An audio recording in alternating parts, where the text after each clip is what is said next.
누가? 니니?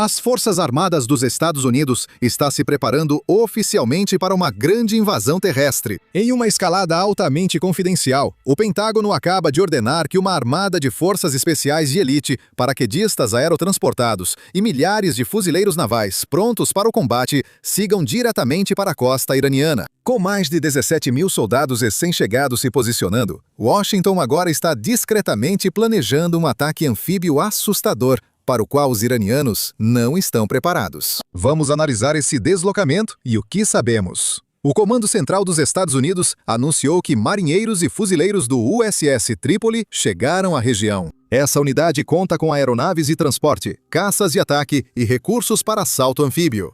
Além disso, possui cerca de 3.500 pessoas, incluindo marinheiros e fuzileiros navais. Esse grupo pode fazer quase tudo o que você imaginar, até atacar instalações nucleares iranianas e extrair urânio enriquecido. Eles poderiam desembarcar na ilha de Karg para um assalto anfíbio, ou poderiam tomar ilhas no Estreito de Hormuz para isolar a marinha do Irã do bloqueio. Tudo isso é possível, mas não necessariamente fácil. Por isso, ainda se espera a chegada de mais forças à região. Há rumores de que a 11ª Unidade Expedicionária de Fuzileiros Navais, parte do grupo anfíbio Boxer, venha como reforço. Além disso, falamos recentemente de como 1.500 paraquedistas da 82ª Divisão Aerotransportada estão indo para a região. Isso é algo que o Pentágono confirmou oficialmente, mas o que eles não confirmaram é esse novo relatório do Wall Street Journal. Segundo ele, o Pentágono está considerando enviar mais 10 mil soldados para a região. Isso se soma aos 7 mil fuzileiros navais e paraquedistas já mencionados, elevando o total de novas forças enviadas para a região para cerca de 17 mil. E isso é além dos 40 a 50 mil soldados que já estão envolvidos nos ataques em andamento contra o Irã. Esse número continua crescendo a cada dia. Por isso, muitos questionam os planos. 2 dias atrás, o secretário de Estado Marco Rubio foi diretamente perguntado por que tantas tropas estão indo para a região. O que mais isso poderia ser, se não uma operação terrestre? Bem, ouça a resposta dele. As tropas que estão sendo enviadas para o Oriente Médio, senhor.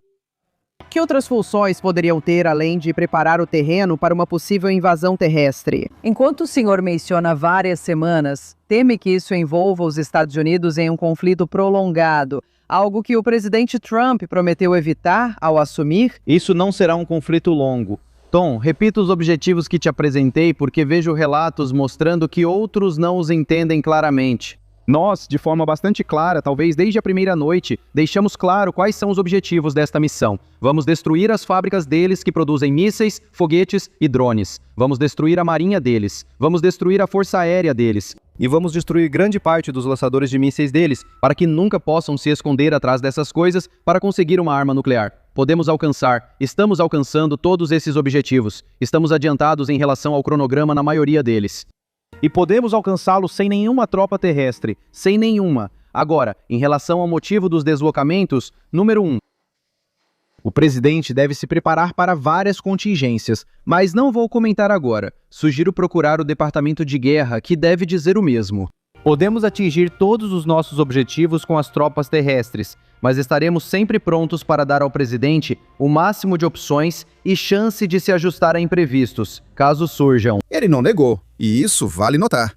Outra dica veio do próprio presidente Trump. Ontem, ele divulgou uma declaração pedindo que todos assistissem a esse programa na Fox News. Você pensaria que ele estava promovendo por participar do programa de notícias para uma entrevista.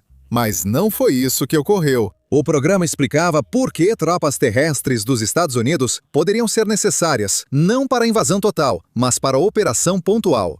Ouça um trecho. Agora, antes de mostrarmos isso para você, só um lembrete rápido para clicar no botão de curtir e se inscrever aqui embaixo. Isso realmente nos ajuda no algoritmo. E agora, aqui está esse trecho. Tropas em solo. Ele afirmou que não haveria isso. Também não lembro disso em discursos de campanha. Mas por que precisaríamos de tropas lá? Bem, há muitos motivos. E não precisaríamos de 300 mil deles. Tem também a questão desse urânio. Nós temos que conseguir o urânio. Se ele não pode ser destruído, se não pode ser alterado, temos que pegá-lo. Pelo motivo que acabei de dizer, você pode fazer bombas sujas. E com o tempo, ainda é possível fazer mísseis sofisticados. Então, você precisa chegar ao urânio. É por isso que estou lendo no jornal. Estamos falando sobre a 82ª Divisão Aerotransportada. Estamos falando sobre essas forças especiais e os vários serviços militares e assim por diante. Ele não está falando sobre enviar o exército regular e a infantaria a centenas de milhares. Os homens de que ele está falando, as unidades de que ele está falando, são especializados. E sabe de mais uma coisa? Eu me lembro dos meus dias no governo Reagan. Muitos deles são treinados para um momento como este, para tentar assegurar o controle do urânio enriquecido. Muitos foram treinados para momentos como este. Agora, muitos dizem que isso é um sinal claro. O presidente Strano já convenceu o público americano do que virá. Não sou especialista militar, mas ao ver um segmento desses, fico ainda menos convencido de que os Estados Unidos busquem o urânio. Eis o motivo. Há apenas um alvo onde as forças terrestres teriam que entrar, e esse é a instalação nuclear de Esfahan. E adivinha só, não só nós assistimos ao segmento depois que o presidente Trump o divulgou, acredito que os iranianos também viram. Claro, isso não significa que os iranianos não soubessem que as forças dos Estados Unidos planejavam pegar o urânio. Tenho certeza de que eles já sabiam. E tenho certeza de que os comandantes dos Estados Unidos sabem que o Irã sabe disso. Acredito que agora o Irã está mais convencido de que algo deve chegar àquela instalação nuclear. Isso faria do local um alvo fácil para armadilhas, que poderiam ser ativadas remotamente com a chegada das forças dos Estados Unidos. Talvez eu esteja vendo muitas séries sobre a CIA, mas parece que, quando o presidente insinua algo publicamente, as forças iranianas armariam uma armadilha. Não estou dizendo que as forças iranianas conseguiriam enfrentar as forças de elite que entrariam.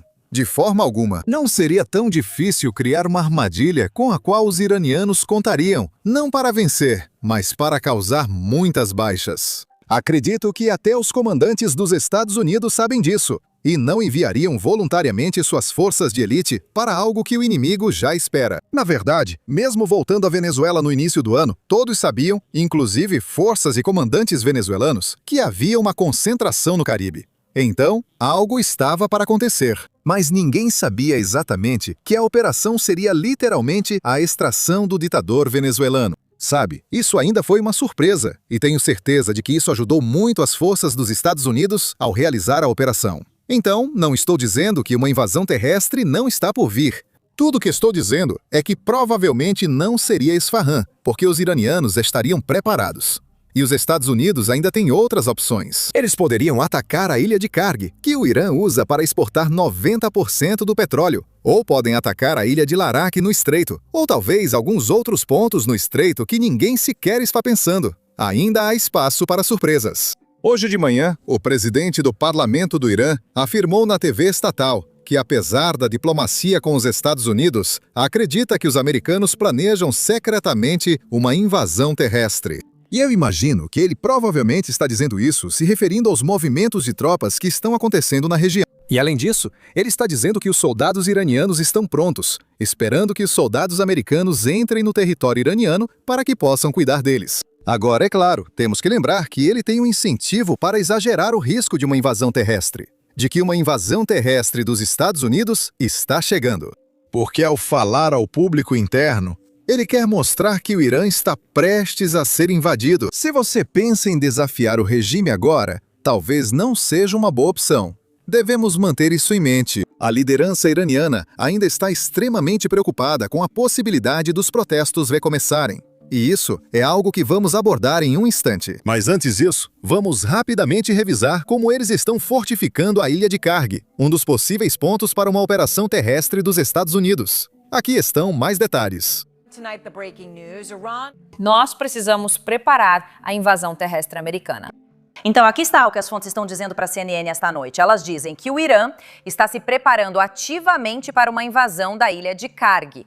Essa é aquela ilha de 8 milhas quadradas no topo, ser destruída na costa do Irã e que responde por quase 20% do petróleo do país. Então, obviamente, é central. Chegamos ao ponto que Trump há muito tempo fala sobre invadir. Agora, as armadilhas que entendemos são as do que foi relatado pela CNN. Minas antipessoais e antitanque. Entendemos que foram posicionadas ao redor da ilha.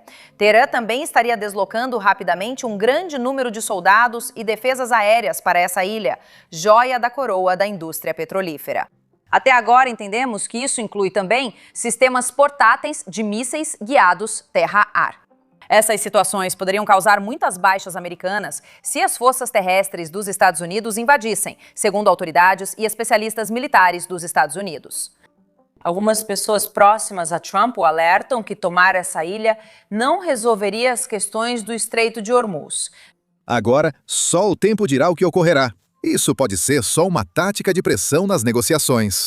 Com base na experiência, sempre que os Estados Unidos aumentaram tropas em algum lugar, geralmente realizamos uma operação. Não precisa ser uma operação como a de Esfahan, mas normalmente algo ocorre. Agora, vamos abordar o que preocupa os iranianos, especialmente sua liderança. E isso é um protesto como o que aconteceu em janeiro. A liderança lançou recentemente a campanha Janafa, que significa sacrificar a vida para recrutar voluntários. Apresentam a campanha de recrutamento como preparação para uma invasão israelense e dos Estados Unidos. Mas, na verdade, esses voluntários não vão lutar contra os americanos. Na verdade, eles estão sendo usados para operar postos de controle pelo país. O objetivo é basicamente garantir que nenhum protesto comece em lugar algum. A liderança iraniana não quer uma repetição de janeiro. Aqui está outro exemplo de como eles estão apavorados. Já se passaram mais de 30 dias, mais de 700 horas, desde que o Irã cortou o acesso à internet em todo o país. São 92 milhões de pessoas sem internet por um mês inteiro em 2026. Só vemos iranianos online usando cartões chip brancos, ou seja, funcionários do governo que têm acesso a esses chips. Dessa forma, eles se comunicam com o público externo e divulgam a propaganda iraniana. Ou há uma pequena fração de iranianos que ainda têm Starlink, que conseguem usar sem que as forças de segurança os prendam e, às vezes, executem pessoas apenas por possuírem Starlink.